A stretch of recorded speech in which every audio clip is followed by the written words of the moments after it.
오늘 우리가 함께 볼 성탄 예배의 말씀은요. 이사야서입니다. 이사야서 40장 1절에서 2절로 말씀입니다. 우리 함께 두 구절을 합독하도록 하겠습니다. 시작. 너희의 하나님이 이르시되 너희는 위로하라. 내 백성을 위로하라. 너희는 예루살렘의 마음에 닿도록 말하며 그것에게 외치라. 그 노역의 때가 끝났고 그 죄악이 사함을 받았느니라. 그의 모든 죄로 말미암아 여호와의 손에서 벌을 배나 받았느니라 할지니라 하시니라. 아멘. 어떤 목사님께서 이제 대신방 기간 동안에 여러 군데 이제 신방을 다니게 되었습니다. 이곳저곳 다니는데 유독 산 꼭대기로 올라가야 하는 그런 집이 있었습니다. 손수건을 들고 땀을 닦으면서 한참을 올라갔습니다. 그리고 함께 갔던 그 목장의 목자에게 질문을 합니다. 최 주사님의 가정이 이렇게 높은 곳에 있는 것을 보니까 이제 짐작을 한 거죠. 집사님, 이 집에 살고 있는 최 집사님의 가정은 혹시 경제적으로 어려움을 좀 당하지 않나요? 어려움이 있지 않나요? 이렇게 이제 물어봤습니다.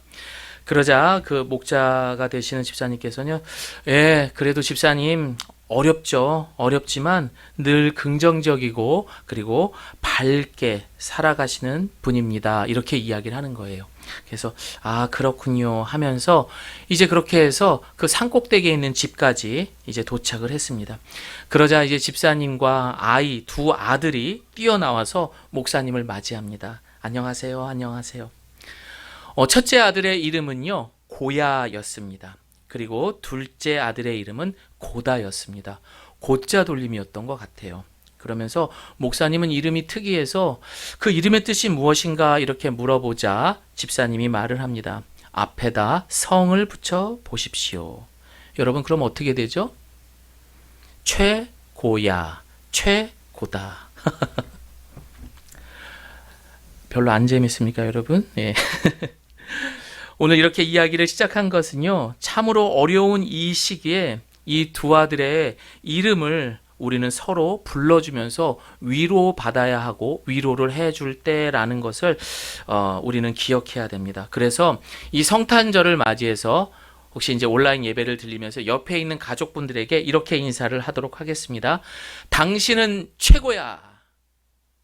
네, 이렇게 계속 들고 계세요. 또 당신은 최고다. 네, 하셨죠? 자, 그 다음 메리 크리스마스. 예, 감사합니다. 이게 온라인 예배니까 혼자 이거 하려니까 되게 썰렁하네요. 속히 함께 예배하는 그날이 왔으면 합니다. 여러분 어디에 가서도 당신은 최고야, 당신은 최고다 이렇게 위로해 줄 수 있는 저와 여러분들이 되시기를 바랍니다. 우리는 어쩌면은요 그냥 그렇게 살다가 이 세상을 마감할 수도 있는 그런 평범한 인생일 수도 있습니다. 또한 남들과 다를 바 없는 똑같은 목적과 그 과정 속에서 이 참 복잡하고 바삐 돌아가는 이 세상에 아둥바둥 살다가 그렇게 또 세상을 떠나야 될지 모르는 그런 인생 속에 우리는 살아가고 있습니다. 그러나 오늘 이 크리스마스의 주인공 누구입니까? 아기 예수님. 그렇죠. 바로 이 예수 그리스도를 통하여서 우리는 특별한 나가 된 줄을 믿습니다. 또한 특별한 우리의 인생을 선물 받은 줄을 믿습니다. 오늘 이 시간 아기 예수님을 통해서 하늘에는 영광이요 또한 우리에게는 평화와 그리고 위로가 함께하는 오늘 성탄 예배가 되시기를 소망합니다.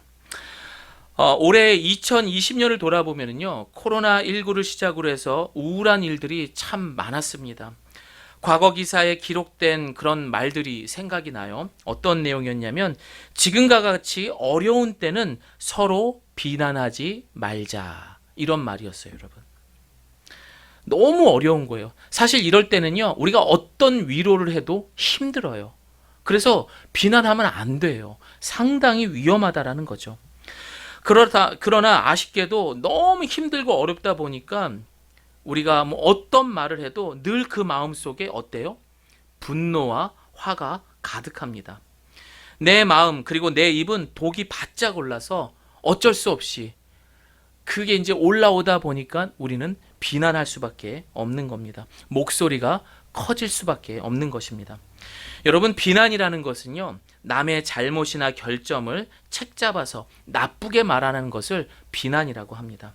이 비난의 특징은 사람을 방어적으로 만들며 자신을 정당하기 위해서 굉장히 안간힘을 쓴다라는 거예요. 이게 나쁜 것인지를 알고 있으면서도 정당화시키는 거예요. 그래서 이 비판은 요즘처럼 힘들 때 상당히 위험하다라는 거예요. 아무렇지 않게 내가 비난을 했어요. 하지만 그 듣는 사람들은 너무 어려운 세상에 살다 보니까 그 마음이 어떤 줄 모르고 그 비난을 받았을 때 어떻게 돼요? 사람을 죽일 수도 있다라는 거예요. 그렇게 해서 많은 연예인들, 그런 악성 댓글, 많은 정치인들 혹은 기업인들, 또 우리 주변의 많은 사람들이 그런 비난으로 인하여서 목숨을 잃는 경우가 참 많은 것을 보게 됩니다. 그래서 이 비판은 요즘처럼 이 어려운 이 시국에는 상당히 우리가 조심해야 되고, 혹은 또 SNS나 이런 데다 글을 남길 때도 우리는 조심해야 됩니다. 왜 그렇습니까, 여러분? 우리의 말과 행동의 흔적이 상대방을 죽이기도 한다고 했어요. 또한 우리가 제대로 된 위로를 하게 될 때에는 그 사람을 살리기도 할 수 있다라는 것, 이것을 꼭 기억하시기를 바랍니다. 이런 비난은 사람의 능력이나 자격에 상처를 주기도 하고요, 자신의 자존감에 대해 회의를 갖게 하면서 상대방을 적으로 생각하게 됩니다. 그래서 우리는 이런 마음을 갖고 있다, 또한 이런 행동을 하고 있다라면은 예수님께서 말씀하신 마태복음 7장 3절의 말씀을 기억해야 됩니다. 함께 읽어봅니다. 어찌하여 형제의 눈 속에 있는 티는 보고 내 눈 속에 있는 들보는 깨닫지 못하느냐. 여러분, 왜 그럴까요? 왜 못 보는 걸까요? 그것은 사람의 본질은, 사람이라는 게요, 가만 보면은 어떤 나쁜 짓을 저지르고 하더라도 절대 어떻게 하죠? 내가 했다라고 안 그래. 내가 잘못했다기보다는 남의 탓을 먼저 하는 것이 바로 사람의 본성이라는 거예요. 내 자녀가 잘못했지만 그래도 남의 자녀가 잘못했다고 어떻게 해든 둘러댄다라는 거죠. 이는 마치 모난 마음으로 세상을 사는 사람들이 모난 숟가락으로 밥을 먹는 것과 똑같습니다. 여러분, 편하게 먹을 수 있을까요? 불편할까요? 불편합니다. 또한 비뚤어진 마음으로 세상을 사람들은 비뚤어진 젓가락으로 반찬을 집는 것과 똑같아요. 그게 잘 잡힐까요? 안 잡힐까요? 어렵습니다. 불편합니다. 이는 우리가 음식을 먹을 때요, 소화가 안 되고 불편해요. 속이 막 안 좋아요. 여러분, 그거 그냥 놔두면 어떻게 됩니까? 큰일 납니다. 바로 병원에 가야죠. 왜냐하면은 암과 같은 무서운 병에 노출되는 것처럼 우리의 비뚤어진 것들은 분명 잘못된 인생의 결과를 만들어 줄 것이기 때문입니다. 바로 이런 비난도 이런 일부의 하나라는 것을 우리는 기억해야 됩니다. 그러나 아무리 이런 이야기를 해도 사람들 안 합니다. 왜요? 불편하고 내가 살아온 익숙함이 있는 생각에서 벗어나지 못하기 때문입니다.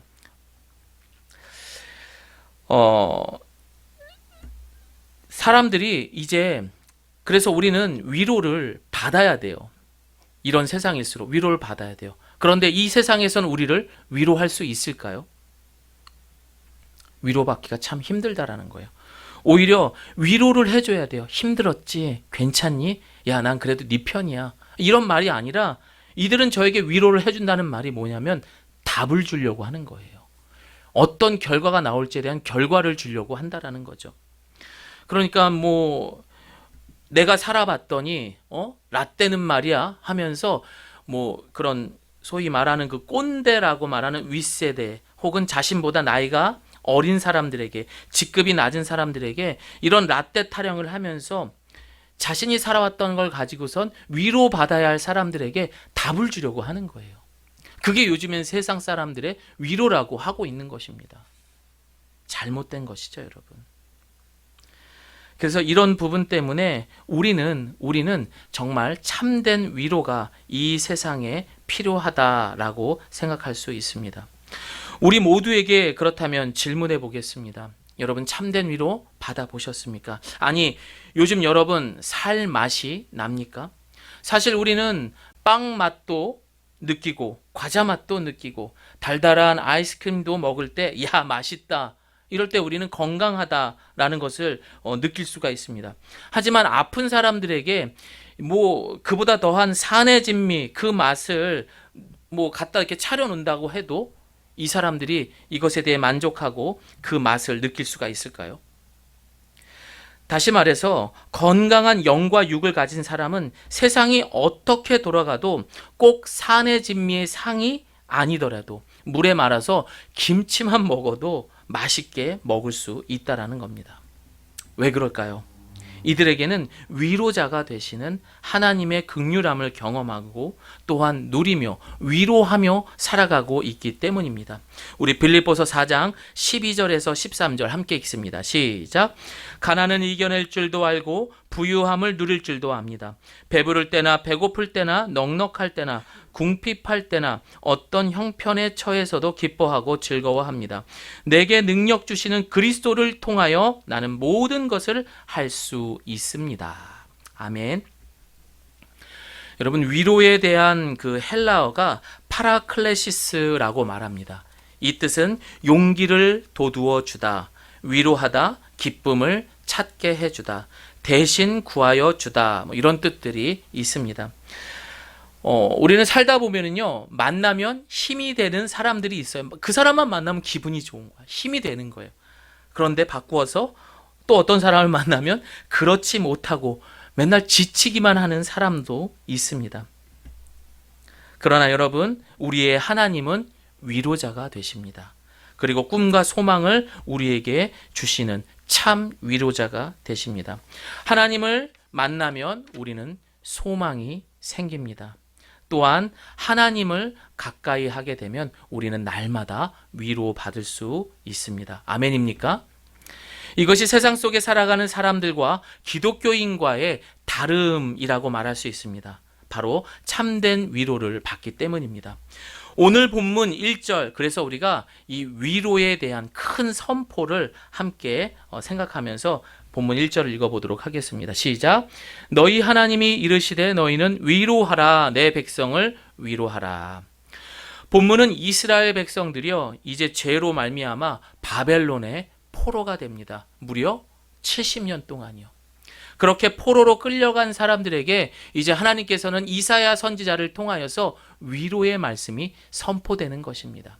또 2절을 보니까요, 예루살렘의 마음에 닿도록 말하며 라고 말하고 있습니다. 이는 포로로 끌려간 사람들도 있지만 이 예루살렘에 남아있는 이스라엘 백성들도 있습니다. 또한 그들에게도 너희들을 위로한다, 이제 희망과 소망이 시작이 된다라고 이야기하고 있는 내용인 것입니다. 오늘 내용을 가만히 보면은요, 우리가 모세가 활동했던 바로 이 출애굽으로 간주가 되기도 합니다. 그러니까 오늘 본문은 제2의 출애굽으로 간주되기도 합니다. 제일 먼저 하나님은 이집트, 즉 애굽에 430년간 포로로 끌려갔어요. 그리고 모세를 통해서 이제 그들은 출애굽을 하게 됩니다. 그런데 오늘 본문을 보니까 이사야 선지자를 통해서 희망을 또 선포하고 있습니다.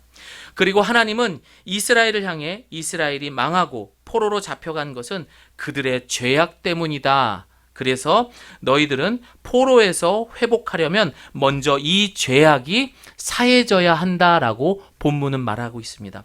그래서 오늘 본문의 40장 2절 후반절에 보면요, 그 노역의 때가 끝났고 그 죄악이 사함을 받았느니라, 그의 모든 죄로 말미암아 여호와의 손에서 벌을 배나 받았느니라 할지니라 라고 말하고 있습니다. 오늘 본문은요, 이제 이사야는 보통 두 개로 크게 나누잖아요. 심판에 관련된 것, 그리고 후에는 이제 회복에 관한 내용들이 있는데, 오늘 이 40장은 어떻게 보면 이 이사야의 후반장에 나오는 회복에 관한 요약되어 있는 내용이다라고 볼 수가 있습니다. 그리고 하나님은 오늘 이 40장을 통해서 하나님의 위로와 회복의 요약을 하면서 결국 오늘 이 크리스마스에 오시는 예수 그리스도를 통해서 모든 것을 완벽하게, 그리고 하나님의 영광을 드러나게 하십니다. 그래서 이사야서 이제 40장 이후로 계속 넘어가게 되면 예수 그리스도에 대한 그런 많은 이야기들이 등장을 합니다. 진짜 메시아가 누군가, 진짜 구원자가 누구인가, 예수 그리스도에 대한 이야기가 이제 나오게 되는 것입니다. 우리 누가복음 2장 14절 함께 읽습니다. 시작. 지극히 높은 곳에서는 하나님께 영광이요, 땅에서는 하나님이 기뻐하신 사람들 중에 평화로다 하니라. 아멘. 그 오랜 시간 이스라엘은 제대로 된 평화를 누리지 못하면서 이들은 진정한 메시아를 기다리고 있었습니다. 그리고 2000년 전 베들레헴 마구간에서 하늘의 영광이 되며 땅에는 진정한 평화와 위로가 되시는 예수 그리스도가 오늘 이 크리스마스의 주인공이 되는 것입니다. 고린도후서 1장 4절 말씀 우리 함께 읽어봅니다. 시작. 그분은 우리의 모든 환난 가운데서 우리를 위로하는 분이시기 때문입니다. 우리가 하나님께 받는 위로로 인해 우리도 환난 가운데 있는 사람들을 위로할 수 있게 하시는 분이십니다. 아멘. 그리고 그 위로를 받은 이들은 어떻게 해요? 그 사랑으로 또 누군가를 위로할 수 있는 교회와 성도라는 것, 즉 저와 여러분이라는 것을 우리는 잊지 말아야 할 것입니다. 한 소년이 열심히 나무를 깎아가지고 예쁜 배를 만들었습니다. 그리고 나름의 그런 돛도 달았습니다.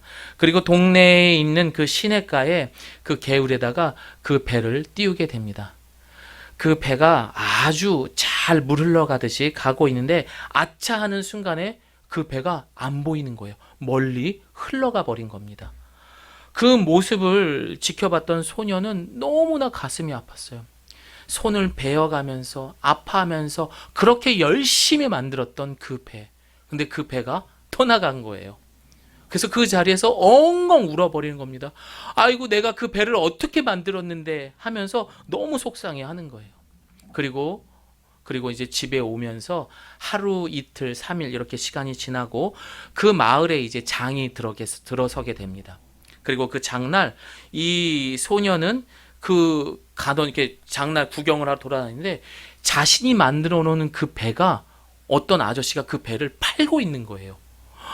너무 반갑고 너무 놀라서 그 아저씨에게 달려가서 그 과정들을 다 이야기를 합니다. 아저씨, 이 배는요, 제가 이렇게 만들고 저렇게 만들어서 했는데 떠내려가서 잊어버렸던 거예요. 그러니까 저한테 주세요. 라고 이야기를 하게 됩니다. 아저씨가 줬을까요? 안 줬을까요? 네, 안 줍니다. 야, 이거 내가 돈 주고 산 거 내가 왜 줘? 너도 그거 살려면 돈 가지고 하는 거예요. 그래서 이 소녀는 아주 고민을 하게 됩니다. 그리고 집으로 돌아가서 그렇게 아끼고 가장 보물로 생각했던 저금통에 그 동전들을 뜯어가지고 아저씨에게 가져다 주지만 돈이 부족합니다. 그런데 그 당시에는요, 헌혈을 하면 돈을 주었나 봐요. 그 모자른 돈을 이 어린아이가 헌혈을 해서 그리고 그 돈까지 받아가지고 그 배를 사오게 됩니다. 소녀는 자기가 만든 나무배를 가슴에 품고 기뻐하며 이렇게 외쳤습니다. 너는 내 거야. 너는 2번이나 내 것이 된 거야. 처음엔 내가 너를 만들어서 내 것이었고 이번엔 내가 너를 값을 지불하고 섰으니 너는 진짜 내 거야. 이제는 절대로 너를 잃어버리지 않을 거야 하면서 집으로 돌아왔습니다. 사랑하는 성도 여러분, 오늘 이 성탄절에 여러분에게 우리 하나님께서 말씀하십니다. 아무개야, 너는 내 것이다. 첫째로 내가 너를 창조했기 때문에 너는 내 것이고, 두 번째로는 내 아들이 십자가에서 흘린 보혈로 값주고 샀으니 진짜 너는 내 아들이야. 이제는 영원히 너와 함께 갈 거야. 다시는 너를 놓치지 않을 거야 라고 우리에게 오늘 말씀하십니다. 하나님은 어쩌면 아무것도 아니지만 하나님에게는 전부가 되는 우리를 향한 사랑을 오늘 성탄절, 바로 이 예수 그리스도를 통하여서 우리에게 완전한 사랑을 보여주셨습니다. 또한 참된 위로를 받기 위해서도 오직 예수 그리스도만이 우리와 하나님과의 다리가 될 수 있다는 것, 우리는 잊지 말아야 됩니다. 오늘 성탄절에 예수님을 통해 큰 사랑 받은 우리 예가교회 성도님들, 오늘 하루뿐만이 아니라 우리는 매일같이 이 크리스마스의 큰 위로와 은혜로 살아가고 있다라는 것. 너는 내 것이야. 다시는 너를 잊어버리지 않을 거야. 여러분, 성탄절이 될 때마다 이것을 생각해야 돼요. 두 번이나 그렇게 하나님께서는 우리에게 자신의 것이라는 것을 말씀해 주셨습니다. 끝으로 참된 위로는 오직 하나님의 아들 예수 그리스도를 통해서만이 가능하다는 것, 이것을 꼭 기억할 수 있는 우리 예가교회 성도님들 되시기를 소망합니다. 아멘.